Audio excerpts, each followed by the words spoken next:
One of the interesting features that's provided by the .NET framework is language independence and interoperability.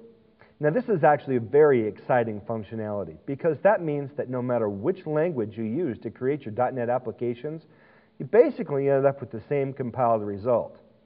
Now, this is a little bit different from the idea of a common binary system, such as a COM compile.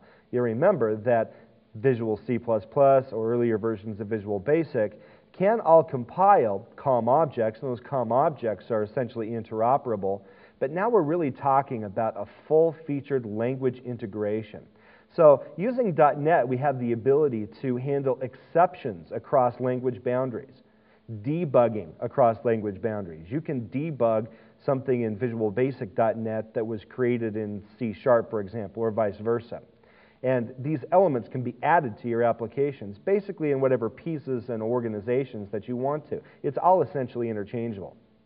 Another of the nice features of this language interoperability is the ability to inherit from objects that are created in a different language.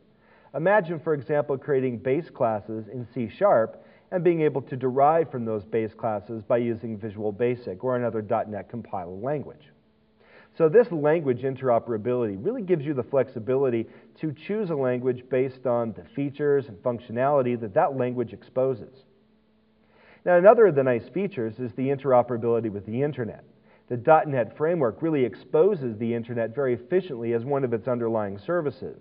So if you're creating Internet-based applications, or if you're creating just simple network-based applications, the .NET framework really gives you the ability to bring standard desktop services together with Internet interoperability. You may recall some of the other more complex logic and rules that you had to live by in order to create COM-based applications. All of that COM underlying plumbing really goes away in .NET. COM is no longer really an issue as far as creating .NET applications because we're going to take a completely different approach to doing things. All the complex plumbing and the registration requirements using the Windows registry to register COM interfaces, that all goes away in .NET.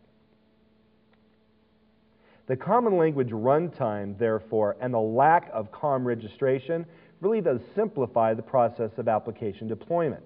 Now, you can actually have components that have multiple versions running on the same computers. So a single server could host multiple versions of the same component because they're not registered in a central registry like the Windows registry.